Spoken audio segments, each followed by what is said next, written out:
Hey, everybody, and welcome back to another show. Today, I've got Kenny Rose on the show. I'm excited to have Kenny. This is a really unique guest. I've never even met somebody like him, let alone had someone on the podcast. But he's reached over 300 million people through media.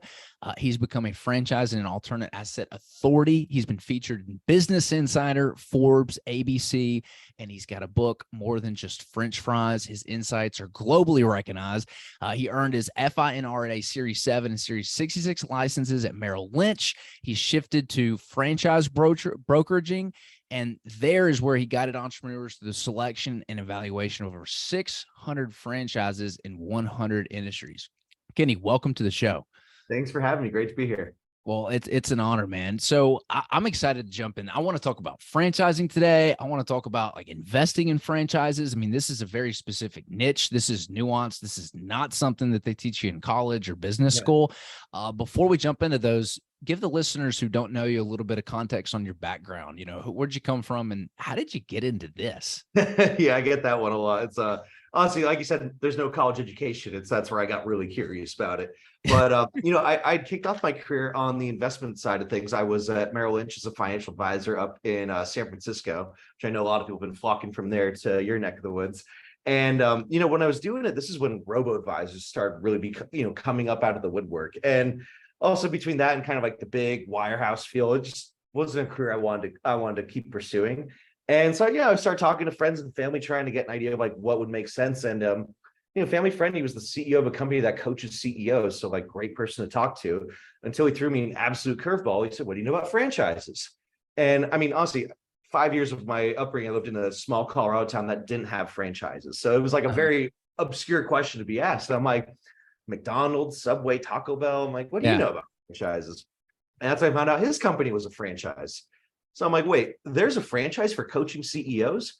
Come to find out, they franchise everything. You just don't always know their franchises because unless they're in the food industry, which is the most competitive industry known to man, like they're about business systems in place. Like they do things in hair care, automotive, fitness, home repair, insurance, like it's all over the place. So it's like, would you know that what Screenmobile is? And it's like the biggest place for getting screen doors and windows fixed.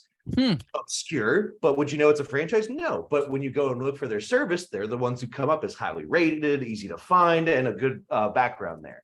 And so I was like, it's almost $1 trillion industry that just blew my mind. I didn't know that much about. So I saw that. I was like, there's opportunity here somewhere. I don't know where I'm going to find it, but I need to explore this further. And so I got introduced to the franchise brokerage side of things. So, which I've been asked probably 10,000 times since then, what the hell is a franchise broker? And, it's kind of like being a realtor or investment advisor for someone who's thinking about owning a franchise. Mm-hmm. They don't know much about it. So you have to educate on franchising. And then you get to understand like their background, their skill set, their goals, their budget. And then you recommend brands based on those different factors and coach them through the whole research and purchase process, financing and all that stuff. And so I was part of the world's largest brokerage for about 4 or 5 years, started business development, eventually took over most of LA County. And eventually I decided I wanted to go spread my wings and run my own. So I moved out to Chicago, where I am now, started my own brokerage. And throughout the whole time I'd been in this industry, I realized a couple really big pain points, which is like, people love the idea of owning a franchise. Like everyone seems to know someone whose parents or cousins have owned them, and they see that there's a lot of money in it. But they don't have 6 or 7 figures of cash laying around, or even if they do, they don't want to leave the job that helped them provide that. And they also don't always have the right skill set. And so the idea was, okay, well, there's a separation between where the money comes from and where the people who actually operate it are. So why can't you invest in franchises like you can stocks or real estate? They've got REITs and all these different ways to invest in real estate, but you can't do it at all in franchising.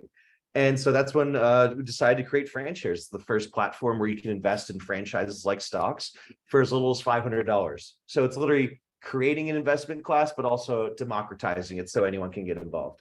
Interesting. So, and I'm assuming this is more private based because public companies are stocks and you can go buy the stocks, but say a very early Chipotle, right? Before they went public, popular franchise, people can crowdfund and invest. Is that, am I hitting it on the head or am I missing something?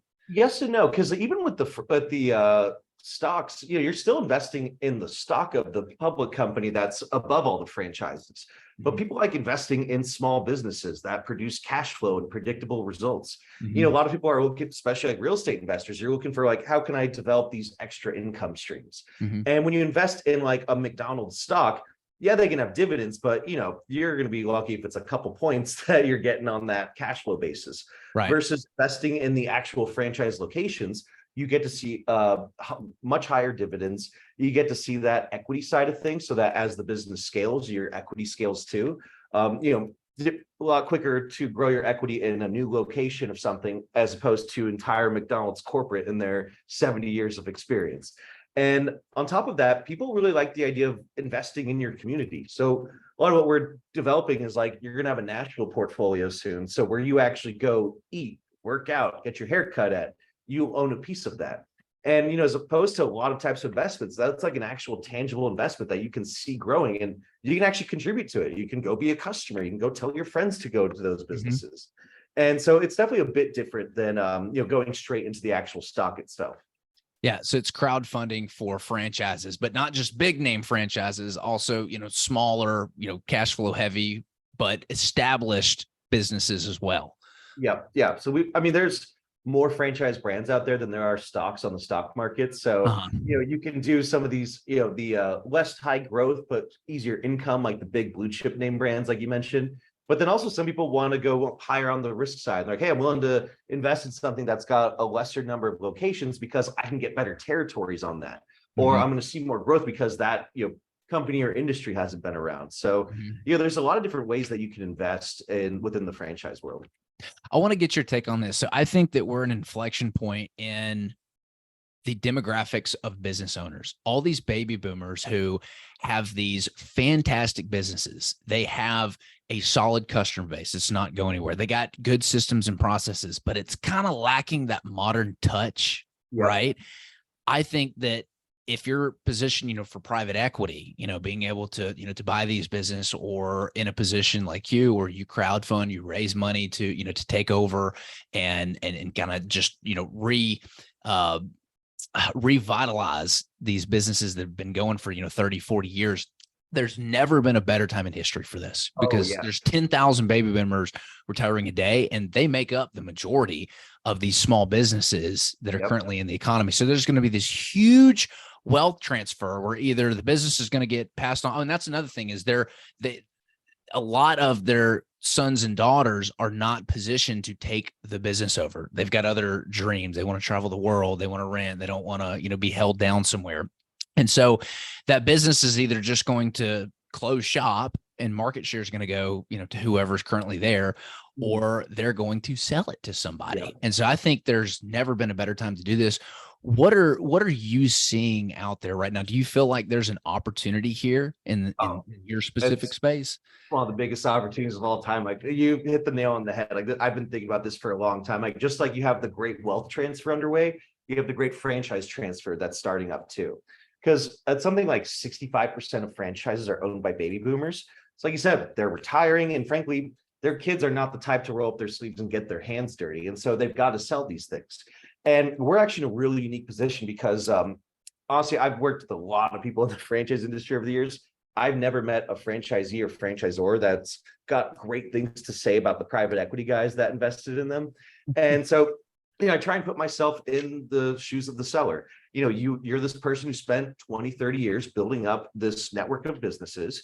You have developed a work culture. You are a staple in the community. You've done all these things, and you're proud of that. I'd be proud of that too. And so when you go to sell it, typically they're going to private equity right now because the check's clear.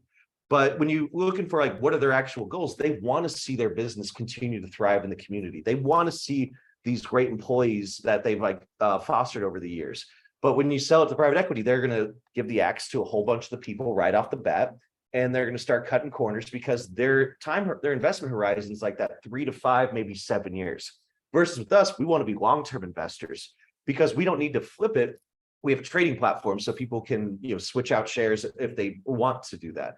And so with what we're doing, you get to not only keep the quality of the franchises up, but, say John's the franchisee, and he's got Paul, who's is his right-hand man of the last 10 years, helping him run everything right now. Probably does more than Paul did, or whatever name I used. And I'm like, hey, why don't you just sell it to him? He's the next man up.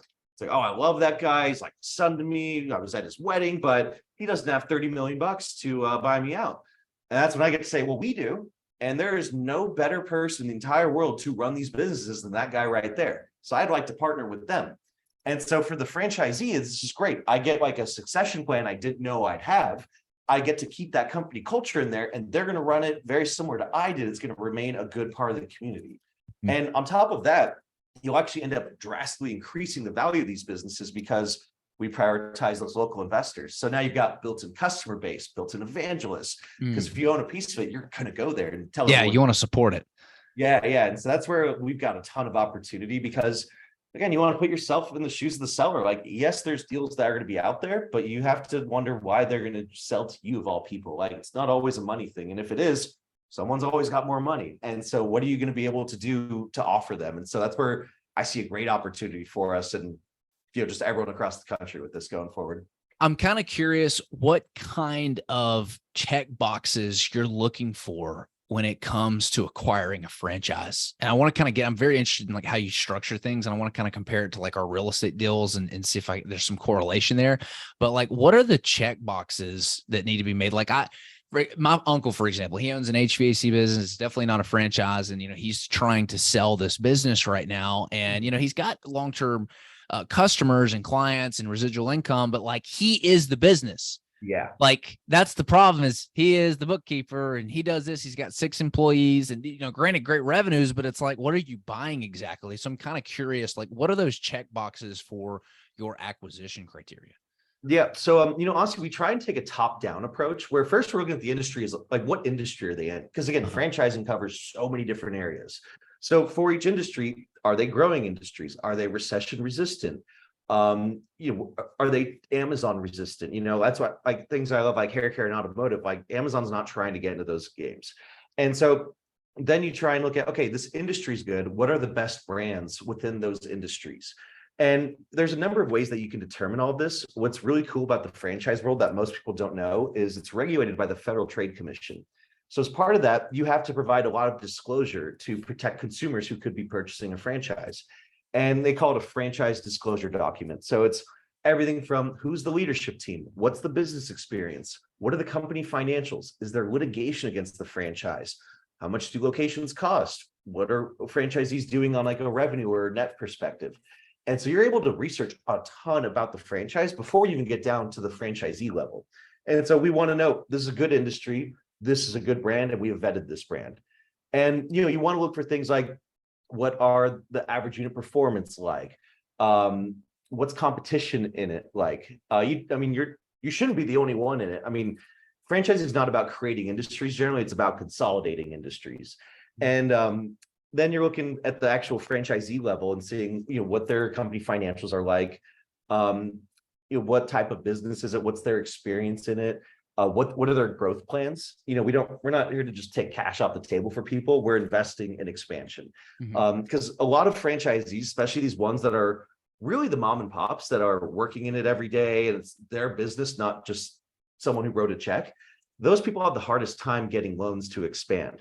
And so that's where we get to come in and invest in their expansion, whether that's acquiring other locations or building new ones. And so we're trying to make sure, industry, franchise, a franchisee, like those are like the 3 main ones we're looking at.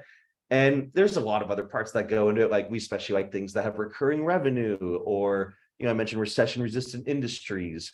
I always like things that may not have the highest employee count. I especially love service businesses because just like HVAC, you don't always have a ton of inventory. And, that's also part of why franchise model is great, because they do franchise HVAC, the HVAC industry. And, so you can have these like back office systems in place. And so when you do go to sell it, it's not as a hard time like your uncle's having there. Yeah. Okay. So you focus top down first. What's the industry? You mentioned that was the first thing to look at, and then you narrow down and look at, okay, like how's the business been performing over X number of years? Who's running it? How's it structured? If we were to buy it and the owner disappear, like what that's going to do to the business. You mentioned a couple things. You mentioned that you're not inventing new industries, you're consolidating industries. What do you mean by that? So let's take Supercuts, for example. They're not the first place to give a haircut, but they put systems in place to make it efficient and fast and repeatable. Mm. And so, now there were a lot more independents, and now it consolidates into more things like Supercuts out there. And so it's things that you don't want the hottest, newest fad industry because you don't know if that's going to stay or if it's going to be a bubble. You really want to see industries that have been proven out, but then you have these top brands coming through that have provided the best and that they're franchising it. And so you're going to put more locations out there. Okay, so you're looking where the business model's already been proven with some of the more popular brands, and then being in that space. Yeah, and we're open to different size of franchise chains. It really depends. If you're doing, again, to use the McDonald's example, McDonald's is sold out in most major markets. So you're not really going to be able to pop in and go grab a McDonald's unless paying an absurd amount for it. Not to say that we're against this, that you've got to find investors that are looking more on the income side and not the equity growth side. Yeah. But then also we there'll be brands that might have between that 100 and 500 locations. They're in high growth mode, but they're still young enough to where we can go get some major markets and enter in there. And then there's also eventually, we don't do any of them yet, but we will be in the future, more of the emerging brands, those that are under 100 locations. I mean, really under 20s, even a emerging type, I'd say, criteria for them. But that's where you're going to see I can go get the best territories in the country, and I can really have a big part in forming this. So it's really just a thing about time horizon, investment risk, and goals, whether that's equity growth or income. So we're going to have all these different types of investments on here. Some we already have, some are coming, and so that way you can kind of pick your strategy that works for you, or a mix of strategies. You mentioned that you really like the industries that are recession resistant. Walk me through what you're looking at right now in that category. Yeah, so automotive is always a fun one of my favorites when I talk about that, because people are not going out and buying new cars in a recession. They're fixing the old ones and making sure that they last longer. One of the portfolios that we've done is in the waste management space, and trash doesn't stop. And so it's one where I'm it's about as recession resistant as it can get. Hair care is another good one because hair doesn't stop growing. If anything, they might start going to cheaper places. So then they're back at a Supercuts, for example, as opposed to going to the premium barber. Some people see fast food as one of those because you stop going out to we call it the step down. You're not going out to the fancy restaurants, you're going to quick service instead. And so, it's kind of a double-edged blade with food, but also things like home services, especially anything insurance covered. A lot of people know ServPro, especially real estate space. And, it's that's usually doing stuff that's insurance paid damage restoration. And so it's people still pay their insurance and damage still happens in recessions. And so those are the type of things you try and look for instead of what's the hot new dessert product out there. Okay. I love that model. Things that aren't going away despite what the economy doing. You still going to need to throw your trash out. You still going to need to get a haircut. You still going to need to have transportation and fix your car. You're probably not buying something new. Now, how are these typically structured? When we do a syndication with a real estate deal, right? You've got the GP who's in charge of the deal, Class B shares. You got the investors with the Class A shares, the limited partners are contributing, mostly capital. And then, the GP might be a, vertically integrated, be the operator as well, or might hire an operator to build it or develop it or whatever. How are you guys structured? Because typically you're raising money. You're buying the business owner is now removed. Who are all the players in this deal, and how are y'all structuring them? Yeah, so different deals can have different structures, but basically franchise is the platform that actually is connecting investors to those franchisees. And so all the investors come in as LPs in the fund. They're very passive. We don't want the franchisees to know how to run the business. We want to fund the capital in order to help facilitate that. But we do love investors who are again, local, and that are going to be customers of it at least. And then as an investor, you get, depending on the type of deal, typically we're doing equity investments. So you get to invest into your share of the business, and you get your pro rata share of the income that comes. So you get quarterly dividends, and then you also get your equity portion in there. So as it scales, your equity will appreciate as well. Then there's some deals that we'll do that are really more for funding owner operators that are the ones that can't afford it. There's a lot of people say just to use the McDonald's example to be safe, say like a Burger King GM of 10 years comes to them and says, I want to be a franchisee. I've run the store the last 10 years. They're like, that's great. You are a perfect person to do this. Do you have $2 million on you? And they don't. And so there's really become this separation of like where capital comes from and who the operators are.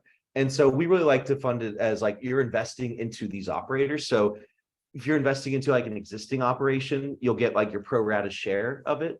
But then if you're investing into like launching new ones with investors that can't afford it at all, well, then you're going to get a higher income stream that's going to come from it. And then and then also like we have some debt instruments coming pretty soon here too. And so there's just honestly pretty much most ways you can invest, we intend to have on franchise going forward.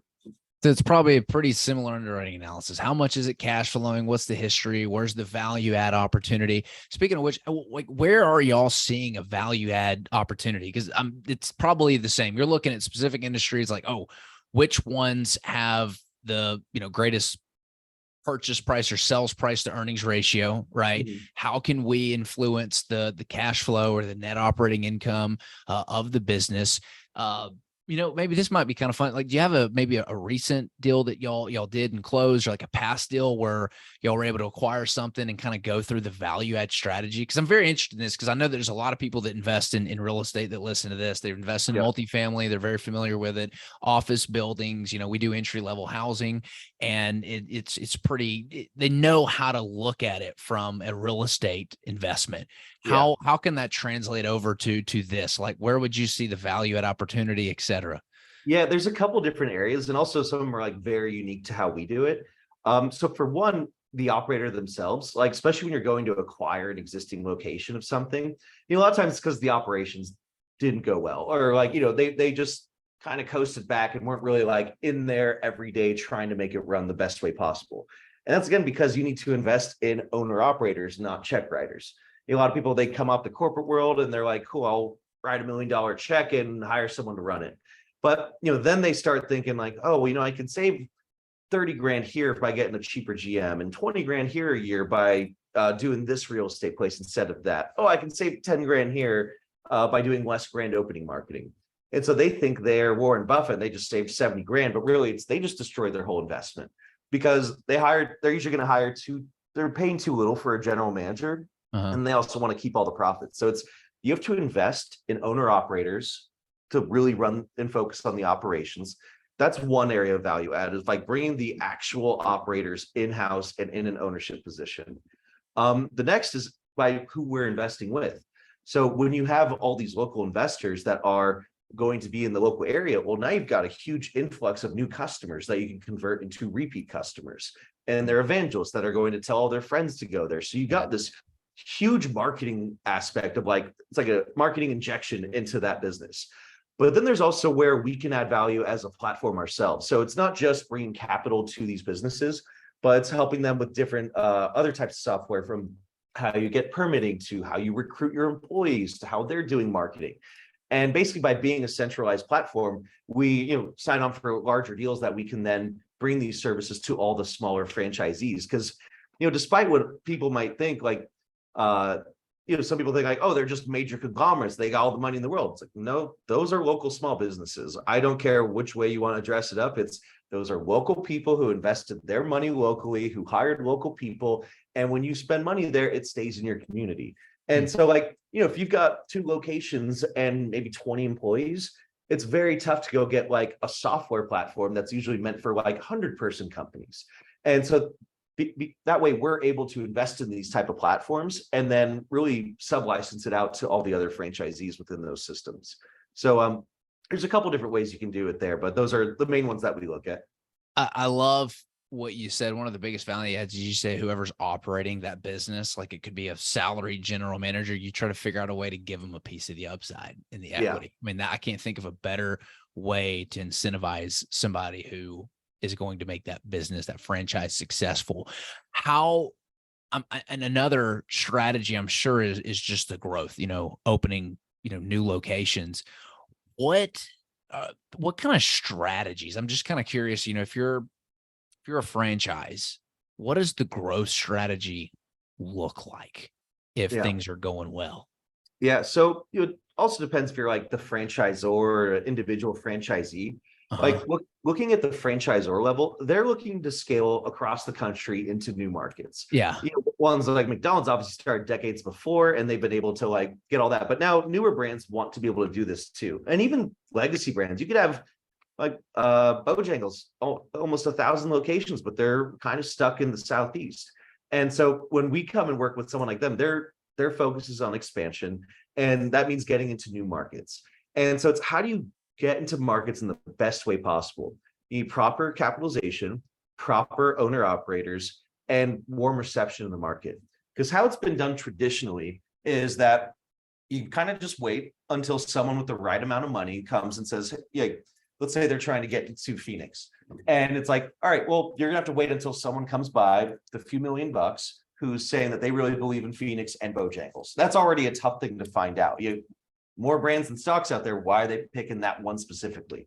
Then it's, will they actually be an owner operator or do the same thing everyone else does? So by working with us, we're able to say like, hey, let's go get like the best GMs that are around or like working in corporate stores and let's go give them businesses. Say, hey, would you move to Phoenix if I funded you for 3 stores? Who's not doing that? So now you've got the best operators possible taking these on in the new markets. Mhm. And the traditional franchise model, it's you've got one single owner. That means you've got one single person who's the local evangelist and telling people, hey, come to my location. Even when you walk in, like Bojangles is a very recognizable name, but people don't know that they're in Phoenix yet. And so it's, well, how do you get the market to just warmly welcome there? The local community owns it. And so that way, when they enter this market, instead of just 1, 2, or 3 franchisees telling everyone to come check out Bojangles, you have hundreds or thousands of local investors that are your built-in customer base and your built-in evangelists. And so that's something that's going to give you a much higher ramp up within that new market there. So that's definitely one of the ways we look at like, how do you do growth for like a franchisor brand? Mm-hmm. I know. So a big part of the growth strategy is reinvesting profits or going out and raising additional capital to open up new locations. If I'm an investor, how do I get my money back? And what's the timeline look like? Yeah. So you get your money back in 2 ways. One is through quarterly dividends, which works. We'll get to monthly at some point. We just want to make sure we've got it all ironed out before we start paying out too fast. And then also the actual equity position. Mm-hmm. So with the equity position, we actually have a trading platform, so you're able to trade in and out. When you do want to liquidate. We always tell people ahead of time, it's like, hey, you're going to make more if you hold on to it as long-term investment. Like franchising is not just you open the doors and money falls out the front door. Yeah. It's a ramp up period. It's going to be different depending on the type of business that you do. So if it's like existing locations, that's going to start cash flowing very fast because they're already in business, but you're not going to see as much of that equity appreciation because you bought a resale. It's always a multiple on things. And so it reduces your return overall. However, when you do like new locations, it can take 12 to 18 months to like really, really get it cash flowing. And so, it takes longer to get started, but then you've got massive equity growth because you bought in at cost to build, and now you've got a functioning business. And now you've also got that income side of things there. I see. So it's, hey, potentially locked up, right? But at the same time, you've got the option, potentially there could be somebody to buy you out through the trading platform. Yep. So there's an potential opportunity, not guaranteed for liquidity, but okay. Yep. Well, that's really unique there based on your platform that you've got set up. Now, I do see your book in the background. I think it's called, I see French fries on here, more than just French fries. Tell us about the book. Yeah. So when I was part of the largest brokerage, we all put in together and basically wrote, it's an Amazon bestseller, More Than Just French Fries, and basically talks about kind of what we've been talking about is that the industry is not just fast food, even though that's what people immediately associate, I call it the F word with, it's that the franchising covers like every industry you could possibly imagine. Like I've seen clothing recycling and custom tailored suits and all these things as franchises.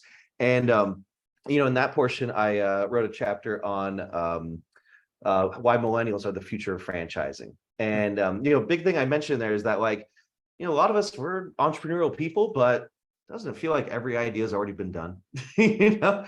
And so it's like, hey, I want to be self-employed. I want to own a business, but I don't have this like super unique idea. And especially as you're older, like I can't take a risk on stuff. And so when you think about all this, like this is why people get into franchising.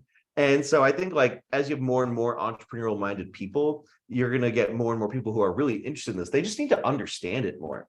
And so, I see it as like, honestly, when I got into the franchise brokerage space, that company was a franchise too. So I'm like proof that like you can go in, learn an industry, and really take off. And by having this like business plan set up for you already. And so, especially like in the tech world, a lot of people are aged out in tech sales by like 35 or 40. And so then it's like, I'm great at sales, got some cash. Like, what do I do? And franchise, I mean, if you can sell, there are so many franchises out there that like you've got a good skill set, you'll feel like you're shooting fish in a barrel. Like I was talking about screen door repair. It's not a sexy industry. You got to get past that. But like, if you don't mind what industry it is, but it checks off all the other boxes, it's like, how much competition do you think there is in screen door repair? It's like not a ton. Same thing with like, our waste management franchise. It's a really unique sector in like the commercial space. It's like there's so little competitors there for it. And so it's like you can be in a unique space as long as you just don't care what it does and you can follow this business plan and like be your own boss. Just and people, they've had that negative connotation with the F word over too long. So they just don't know enough. Yeah, they immediately associate it with like McDonald's or fast food is what it sounds like. But I love what you said there, which is the boat you're in is more important than how hard you row. And it kind of reminds me of Warren Buffett's book Snowball. And he talks about his friend who was in the steel industry, and he just nothing wrong with his friend. Buffett was like, dude, I just chose a better boat. Right. Not that he was like much smarter at the time, and then the economy was prime for it. I love that. Kenny, this has been fantastic. Thank you so much for sharing all your knowledge. Go pick up his book, More Than Just French Fries. If anyone in the audience wants to connect with you, follow you, learn more about your opportunities, where should they go? I always recommend LinkedIn, and would love if you mentioned that you heard us on Brandon's show. And then also I go check out FranShares. It's franshares.com, and hop on the wait list for when we've got our next offerings coming up. We've got 41,000 and change on it right now. So you'll be able to get in. Just keep an eye out for when we're opening those things up. Cool, dude. Kenny, this has been a pleasure. Take care, buddy. Thanks, Brandon. Appreciate you having me on.